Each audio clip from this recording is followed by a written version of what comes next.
Good evening, everyone. Reminder, no photos or videos on match day. Thank you very much. Welcome to this post-match press conference. Please ensure you've got a microphone in your hand before you ask a question, and please ensure that all mobile phones are either on mute or vibrate, just so that we don't have any disruptions, please. Thank you very much.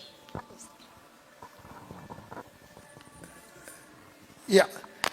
Do you think that electing to field first, which on a wicket which looked very good for batting, was a mistake, or was it influenced by many other factors? I guess you can look in hindsight, but I think, it was a pretty good wicket throughout. There wasn't much for, I guess, the bowlers. No, the cutters weren't really holding, not much spin. So I think either way you look at it, I think, if we could have got a couple on the power play, squeeze them a little bit through the middle, 220 could have been, chased down on a very good wicket. So, but I think, credit to Sanju and Abhishek at the top, to get 90, I think, off the power play. It's pretty tough from there. Mitch, what was the plan in the power play? Because it seemed like your focus was going wide and hiding the ball out of the hitter's reach. What was the plan that you guys fixed for the power play? Because you mentioned playing against India, not losing the power play was really huge in the pre-match.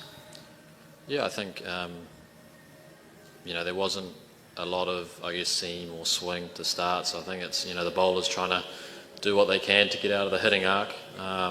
We know how good both Sanju, Abhishek, Kishan are at hitting, all over the wicket. So, I think whichever way you look at it, there's no perfect plan when guys are going. I think, it is hard to stop when guys are going like that. So whether it was a few more Yorkers or, closing out balls, I think we tried the wide stuff and then, we tried the two on the leg side. So we tried everything. But yeah, I think credit has to go to the way they set that power play up, and then from there you can go pretty hard and to get a good score like they did.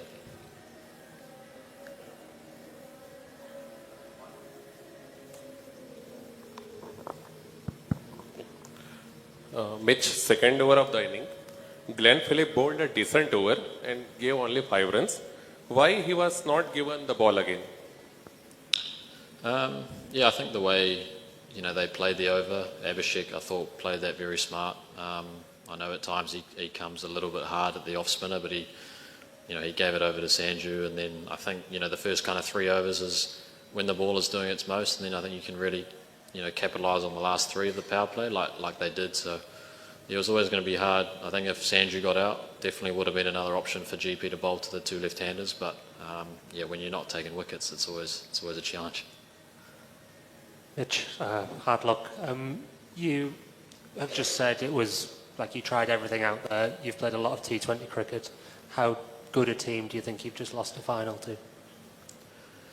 Yeah, a very good team.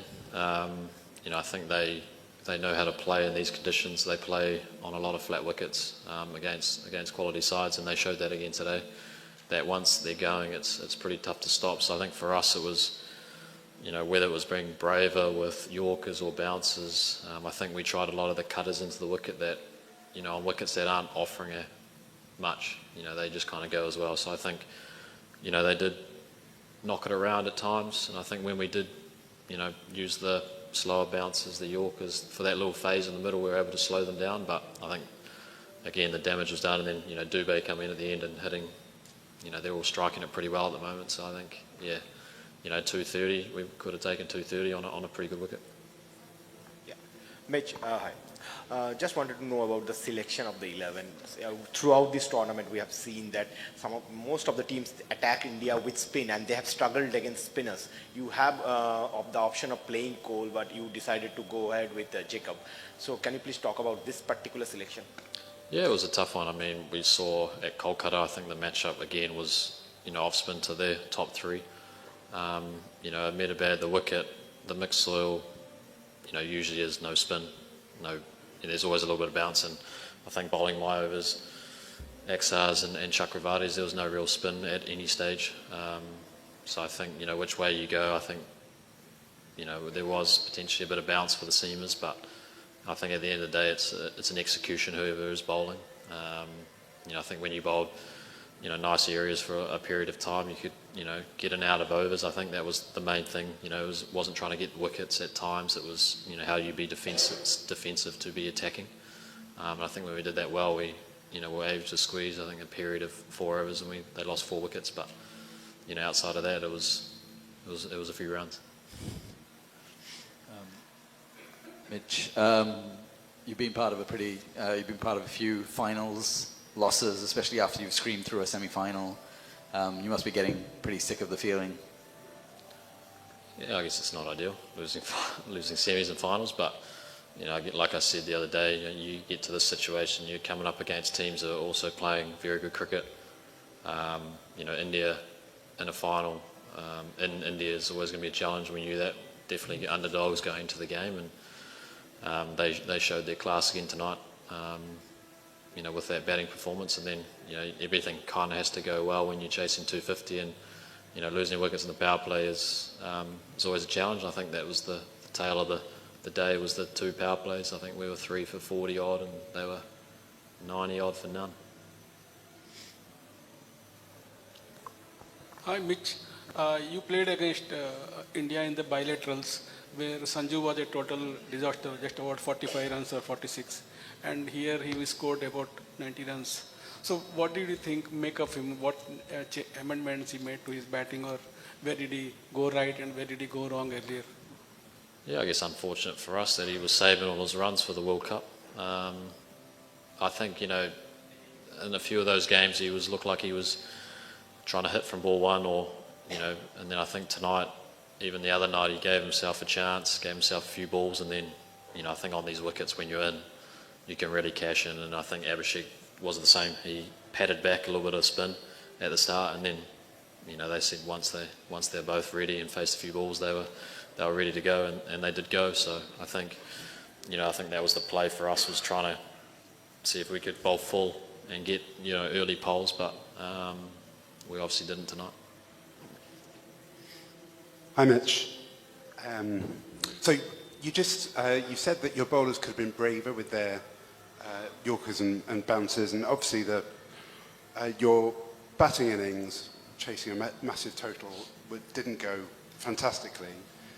Have you let yourselves down tonight, and if so, why do you think? Yeah, I think so. I mean, you always have, when you come up against a very good team in a final, you always, want to do well. And I think we all know that we weren't at our best tonight.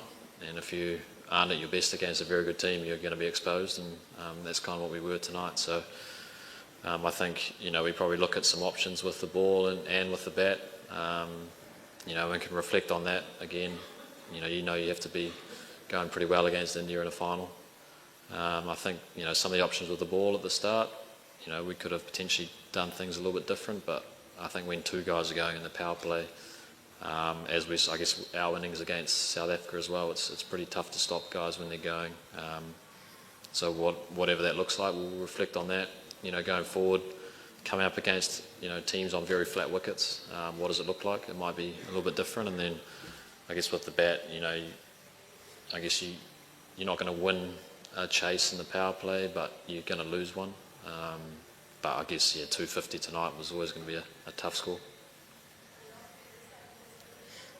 Mitch, before the final, you put out a sweet little note on Twitter, even apologizing to your people back home for playing on a Sunday, and also asking them to wake up early in the morning to support you and watch the final.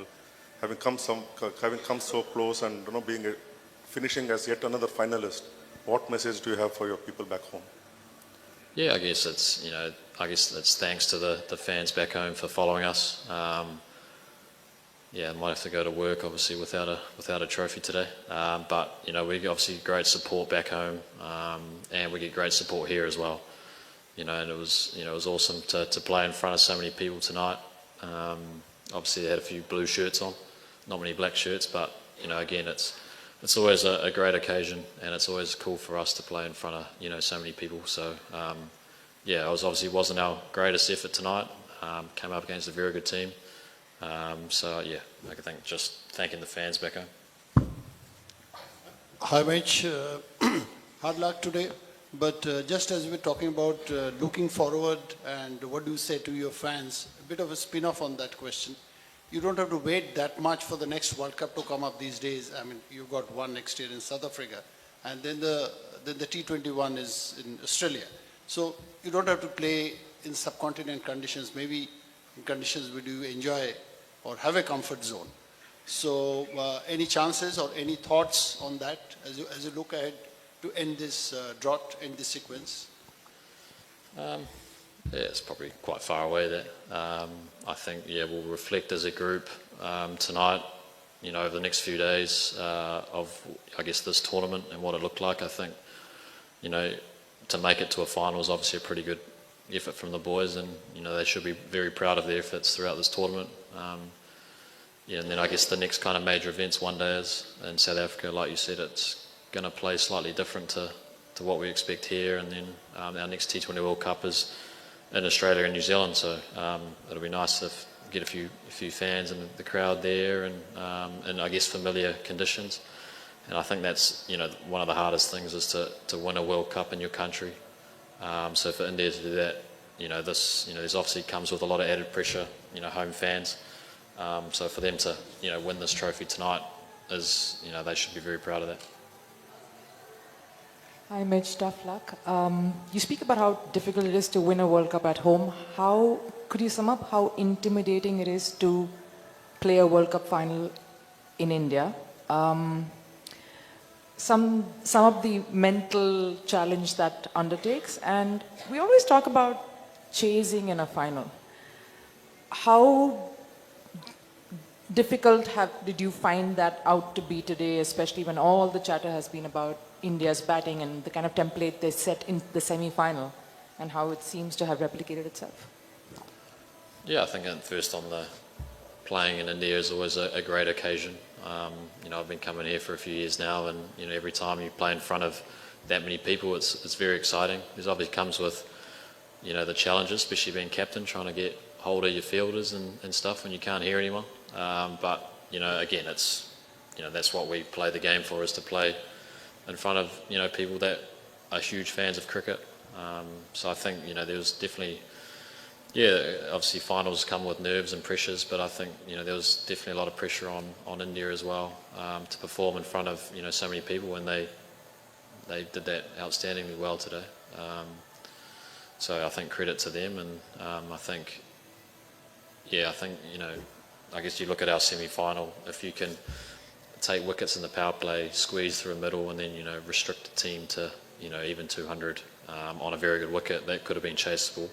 I think 250, you know, you need a lot of things to go your way. And I think that's, you know, you got to give credit to India for that, the way they came out and played and knew that they needed a good score, and, you know, they think you can bat them yourself, you know, bat us out of the game, I guess, with a score of 250. Thank you.